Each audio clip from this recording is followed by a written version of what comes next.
Friends మీకు ఈ video నచ్చితే లైక్ చేయండి, సబ్స్క్రైబ్ చేయండి. మీతో ఛాలెంజ్ చేసి వెళ్తాడు. ఆ ఛాలెంజ్ చేసిన దాని ప్రకారం మరుసటి రోజు క్రొక్లైన్ని చాలామంది మనుషుల్ని తీసుకొని కార్లలో బయలుదేరి వస్తూ ఉంటాడు. కారు సడన్ ఆగిపోవడంతో అప్పుడే ఎత్తుక్కుంటూ కారులో కూర్చున్న నరసింహ దగ్గరికి వస్తాడు. రే, ఏమైందిరా, కార్లు ఆపేశారు, నువ్వు కూడా క్రొక్లైన్ డ్రైవ్ చేసుకుంటూ ఇలా పరిగెత్తుకుంటూ వచ్చావు, ఏమైందిరా అని ప్రశ్నిస్తూ ఉంటాడు. అన్న, ఆ లక్ష్మి రోడ్డుకి అడ్డంగా నిల్చుందన్నా, అందుకే నేను డ్రైవింగ్ చేయకుండా ఇలా పరిగెత్తుకుంటూ వచ్చాను అని అతను చెబుతాడు. ఏంటి, ఆ లక్ష్మి రోడ్డుకి అడ్డంగా నిల్చుందా? ఇక్కడ పద వెళ్దాం అని కారు దిగి నరసింహం క్రొక్లైన్కి అడ్డుగా నిల్చొని ఉన్న లక్ష్మి దగ్గరికి వస్తాడు. రే, నీకేమైనా పిచ్చి పట్టిందా? మర్యాదగా మా దారికి అడ్డు తప్పుకో అని నరసింహం చెబుతాడు.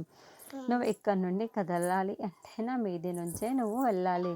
నేనైతే అడ్డు తప్పుకోనుగాక తప్పుకోను అని లక్ష్మి అంటుంది. రే, నువ్వు అడ్డు తప్పుకోకపోతే నీ ప్రాణాలు తీసైనా సరే నేను ఇక్కడ నుండి వెళ్తాను అని నరసింహం అంటాడు.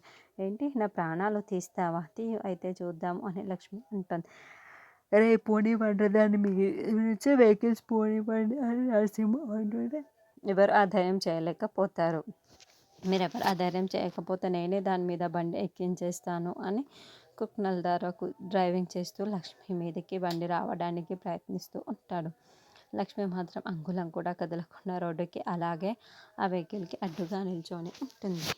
మరి ఇప్పుడు నరసింహం వెనక్కి ఎలా తగ్గుతాడన్నది నెక్స్ట్ ఎపిసోడ్లో చూద్దాము.